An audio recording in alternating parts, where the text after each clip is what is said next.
नीतीश कुमार, यह सिर्फ एक राजनेता का नाम नहीं है। ये एक सफर की, एक सपने की और एक बदलते हुए बिहार की कहानी है। एक ऐसे राज्य की कहानी जिसने इतिहास की शायद सबसे भारी कीमत चुकाई है। कहते हैं कुछ जमीनें इतिहास की सबसे भारी कीमत चुकाती हैं। जहां गंगा तो बहती है, लेकिन जहां नालंदा की जली हुई दीवारें आज भी खामोशी से बहुत कुछ कहती हैं। शायद यही बिहार की पहचान रही है, टूटकर भी हर बार खड़े हो जाना। चलिए थोड़ा पीछे चलते हैं। साल 2005। बिहार में अंधेरा सिर्फ बिजली जाने से नहीं होता था। अंधेरा था उन रातों में जब एक माँ डर के मारे अपनी बेटी को स्कूल भेजने से कतराती थी। अंधेरा था उन सड़कों पर जो सड़कें कम और कब्रिस्तान ज्यादा लगती थीं।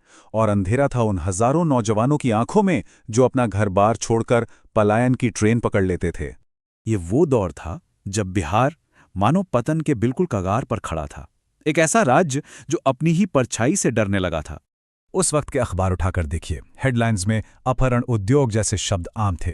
सड़कों को मौत का जाल कहा जाता था। बिजली का तो पूछे ही मत, घंटों घंटों की कटौती ने रातों को और भी स्याह कर दिया था। युवाओं का पलायन तो जैसे एक परंपरा बन गई थी और लड़कियों का स्कूल जाना किसी सपने जैसा था। ये सिर्फ कुछ पॉइंट्स नहीं हैं, ये उस दौर के बिहार का रोज का सच था। एक ऐसी हकीकत जिसने लोगों के अंदर से उम्मीद ही छीन ली थी।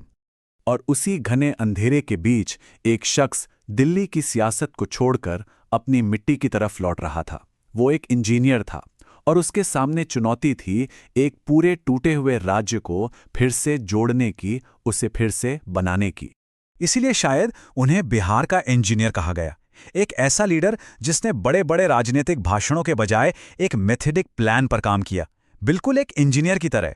लक्ष्य साफ था, जो बुनियादी चीजें टूट चुकी हैं उन्हें ठीक करना है।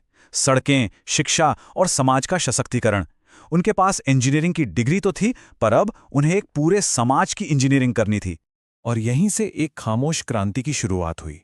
ये कहानी है उन छोटे छोटे बदलावों की जिन्होंने मिलकर एक नए बिहार को गढ़ा। एक ऐसी क्रांति जो नारों में नहीं बल्कि जमीन पर दिख रही थी। एक उदाहरण से समझते हैं। पटना से गया, दूरी सिर्फ 138 किलोमीटर। साल 2005 में इस सफर में 9 घंटे लगते थे। ये 9 घंटे सिर्फ वक्त नहीं थे, ये धूल, गड्ढों और टूटे हुए सपनों का सफर था। आज वही सफर 5 घंटे में पूरा होता है। ये जो 4 घंटे बचे हैं ना, ये सिर्फ वक्त नहीं है, ये वो जिंदगियां हैं जो वक्त पर अस्पताल पहुंच पाईं। अगले कुछ ही सालों में बिहार में 1.25 लाख किलोमीटर से ज्यादा सड़कें बनी। ये सिर्फ कंक्रीट के रास्ते नहीं थे, ये वो नसें थीं जो एक मरते हुए शरीर में दोबारा जान फूंक रही थीं। अच्छा, एक सवाल है, एक पूरी पीढ़ी को पंख कैसे दिए जाते हैं? उस लड़की को उड़ान कैसे दी जाए जो अपने घर से स्कूल तक के 5 किलोमीटर पैदल चलती थी, कभी चिलचिलाती धूप में तो कभी बारिश में? जवाब एक बहुत ही मामूली सी चीज में छिपा था, एक साइकिल। साल 2007 में शुरू हुई मुख्यमंत्री साइकिल योजना सिर्फ एक सरकारी स्कीम नहीं थी, ये एक ऐलान था। 9वीं क्लास में पढ़ने वाली हर लड़की को एक साइकिल, मतलब आजादी का पहला पहिया। आंकड़े तो बताते हैं कि इस योजना के बाद बिहार में लड़कियों का स्कूल में एडमिशन 25% से भी ज्यादा बढ़ गया। लेकिन आंकड़े वो पल नहीं बता सकते जब एक 14 साल की लड़की ने पहली बार साइकिल चलाई होगी और उसे लगा होगा कि वो उड़ सकती है। फिर आई मुख्यमंत्री कन्या उत्थान योजना। ये सरकार का एक ऐसा कदम था मानो कोई पिता अपनी बेटी के लिए संकल्प ले रहा हो। बेटी के पैदा होते ही मां के खाते में 2000 रुपए, टीकाकरण पूरा होने पर और पैसे, 12वीं पास करने पर 15,000 और ग्रेजुएशन पूरा होने पर पूरे 50,000 रुपए। इस योजना ने सिर्फ पैसे नहीं दिए, इसने बिहार के हर घर तक एक सीधा संदेश पहुंचाया कि बेटी बोझ नहीं, बेटी एक निवेश है। ये उस सोच पर चोट थी जहां बेटी की पढ़ाई को एक फालतू का खर्च माना जाता था। लेकिन यह खामोश क्रांति यहीं नहीं रुकी। साल 2006 में नीतीश कुमार ने बिहार के पंचायती राज में 50% सीटें महिलाओं के लिए आरक्षित कर दी। मतलब आधा आसमान अब हकीकत में उनका था। इसके बाद सरकारी नौकरियों में 35% का आरक्षण, पुलिस में, शिक्षा में, एडमिनिस्ट्रेशन में। वो लड़कियां जिनके सपनों को घर की चारदीवारी रोक लेती थीं, अब वो दीवारें टूट रही थीं। फिर आया 5 अप्रैल 2016 का दिन और बिहार में पूर्ण शराबबंदी लागू हो गई। हाँ, इसके आर्थिक पहलू भी हैं। आलोचक कहते हैं कि इससे राज्य को राजस्व का भारी नुकसान हुआ और इसे जमीन पर लागू करना भी एक बड़ी चुनौती है। और ये तर्क अपनी जगह सही भी हैं।